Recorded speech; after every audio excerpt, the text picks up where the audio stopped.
is to make delicious chicken stir-fried Gina Young style. This recipe is absolutely amazing. It's super simple to make. If you make it Gina Young style, you're going to want to make this 3 times a month. Here's what you're going to need. You're going to need some chicken, and I have some thin cut, boneless, skinless chicken breasts. You can also use chicken thighs if you wanted to. I have some sugar snap peas here. Okay, and we have a really interesting ingredient, oyster sauce. And we have fish sauce.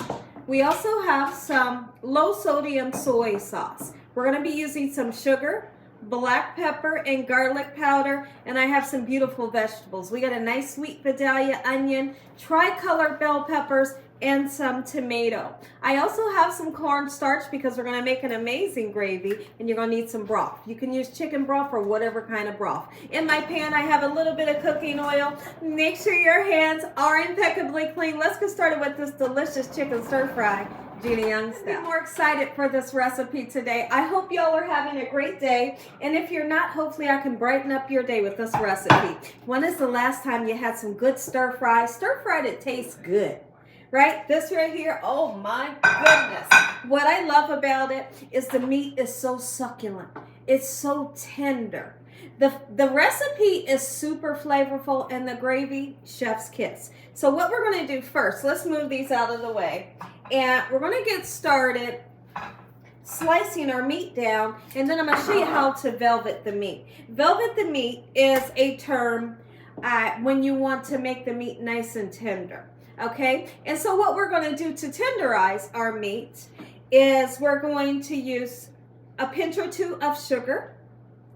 For our salt, we'll be using soy sauce, and then we're going to use some cornstarch. And we're going to let the meat set in that mixture for about a half an hour before cooking, and the meat will be so succulent and tender. You just have to trust me on this one, okay? If you have some Sautéing wine, which most people don't, you can add that as well. That's typically used, but like I said, most people don't have it, so you don't have to use it. It will still be so tender. Have you ever went out to a Asian restaurant and you wondered, why is the meat so super soft? So soft, Grandma could eat it with no teeth. They velvet the meat ahead of time, and I stand by that. Anytime I make an Asian recipe, I'm going to velvet the meat. It's going to be super tender. Whether it's pork, chicken, or beef, it's going to be nice and tender. All right, so try it next time you go to make some type of stir fry or an Asian recipe. Okay, beautiful. So this is what I want my chicken pieces to look like. If you wanted a real forward garlic flavor in this recipe, you could use some fresh garlic cloves. Okay, I'm not going to use the garlic cloves today. Okay, beautiful. So we're going to, once I get this nice and sliced, we're going to grab a nice clean bowl. This is our bowl here. I'm going to show you how to velvet the meat, make it nice and tender. Go ahead and tenderize our meat. So it really doesn't matter how much cornstarch, but you don't need a lot.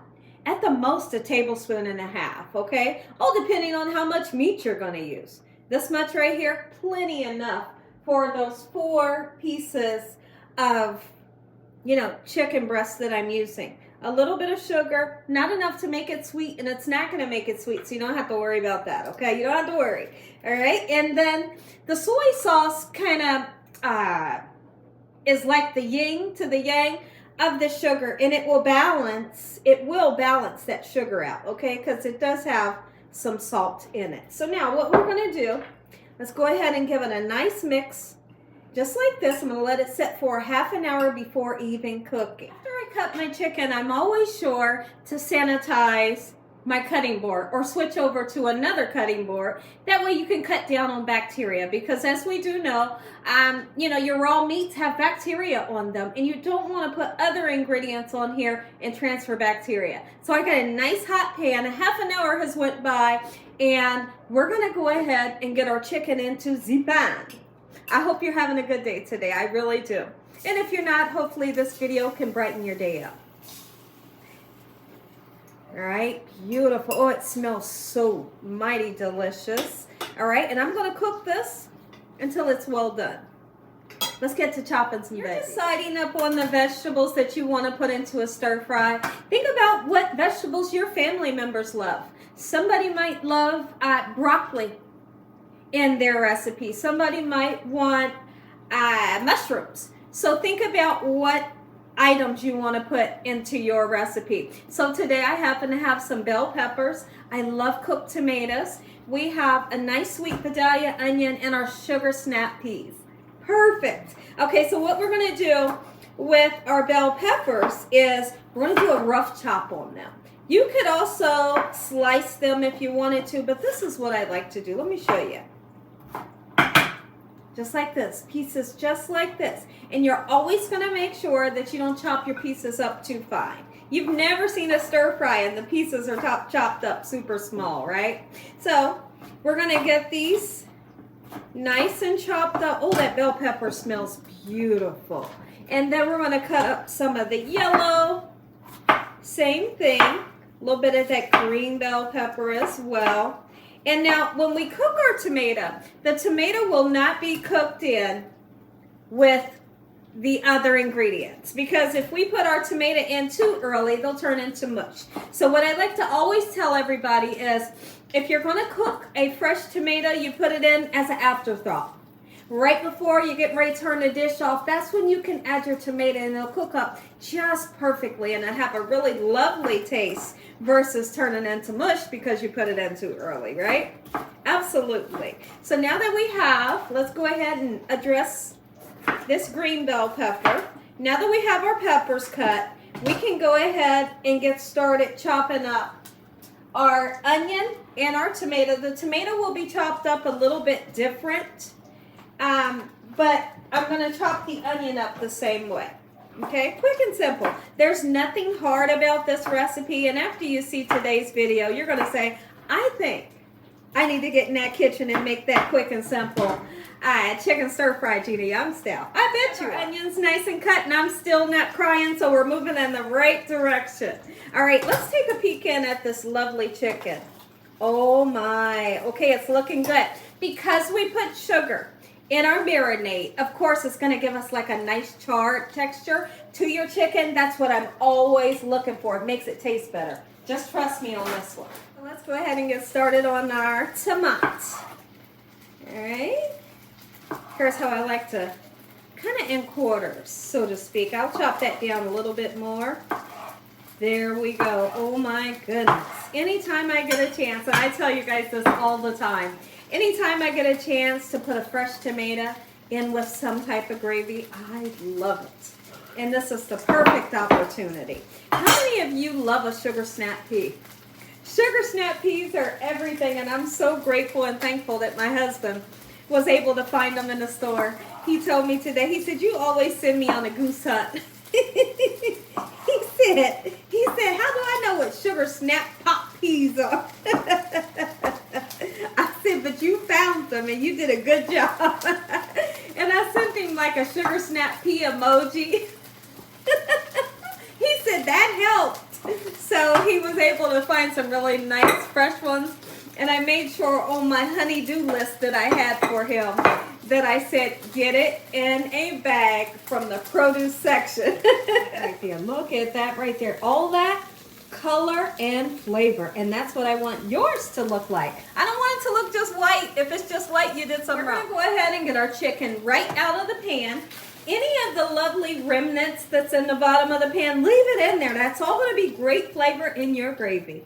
Okay, so nothing is burnt. It's just all those seasonings and flavor in there. And when we make our gravy in this pan, that gravy is going to lift up that flavor and, you know, put it into your recipe. All right, so let's do this. Beautiful. We're putting the sugar snap peas. I love snow peas as well. They're very similar, but they're different. All right. Bell peppers, onions, sugar snap peas. I'm going to break my onions up. And we're going to stir fry these for a little bit. I do need to put a little bit more oil in. Okay, I just seen, okay, I knew I seen something. It's a huge dog. And when I tell you, this dog looked like a horse. My goodness. Okay. I thought I was seeing things. So rudely interrupted by the dog outside my window. And let's go ahead and stir fry them. I'm making sure that I coat all of my veggies in oil. All right, and I'm not going to stir fry the daylights out of them. I don't want them to lose the integrity, the bite that they have.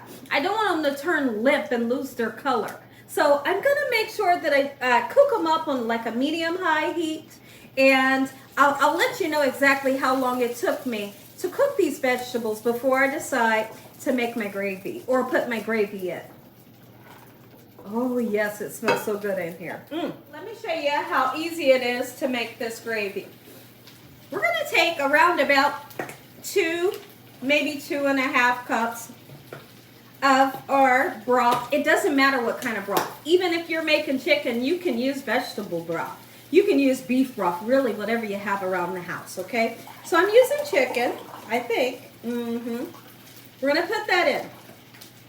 No certain measurements, but in the description, I'll give you all measurements so you can kind of, you know, so you won't have to worry. We're going to go in with some soy sauce. And that's a low sodium soy sauce. I'm going to put 1.5 tablespoons of this luscious oyster sauce. 1.5 tablespoons, okay?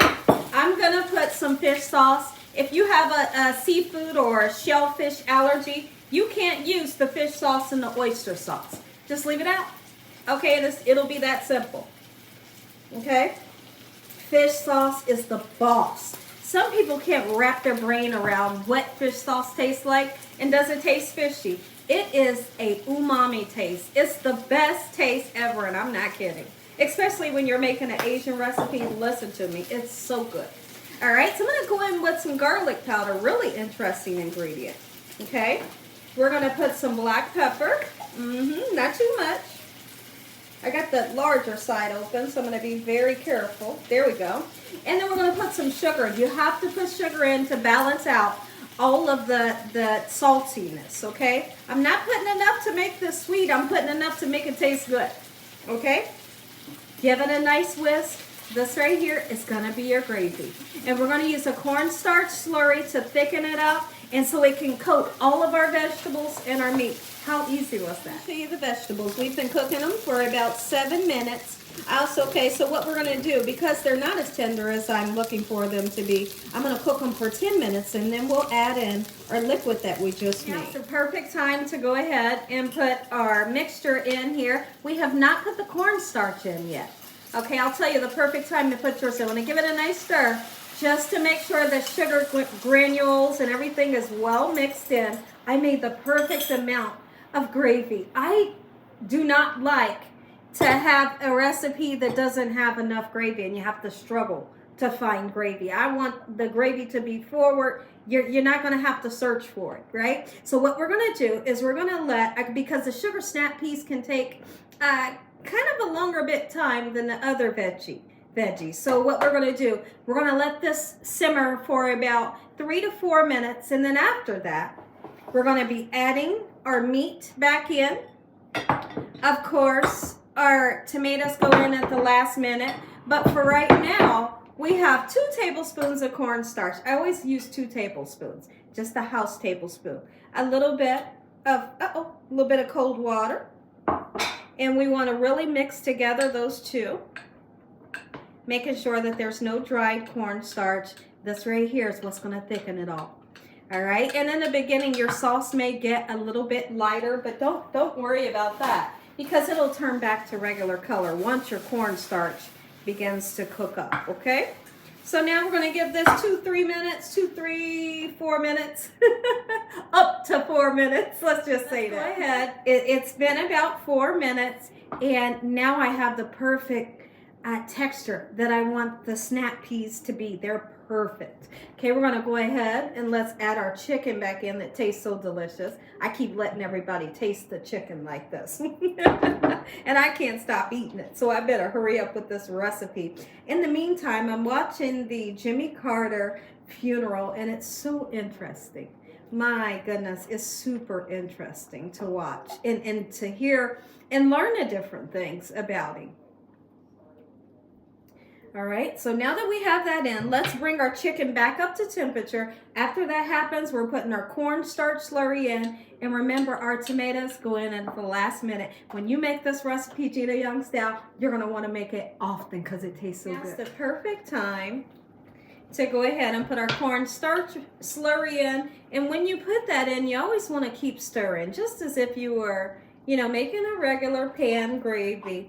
Just keep on stirring, and literally right before your own eyes, as you can see already, it's nice and thick.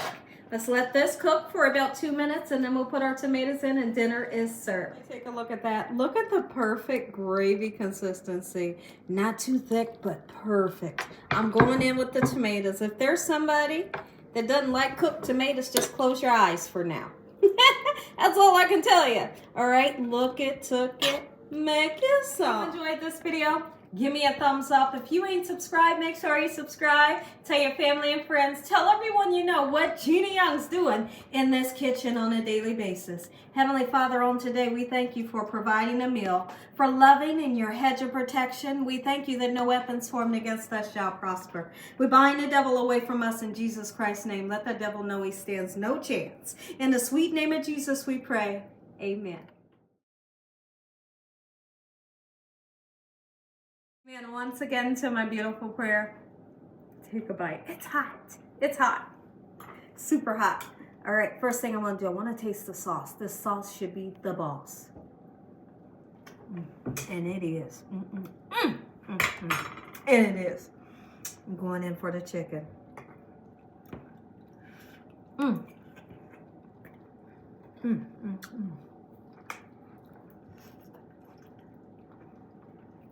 Make you some.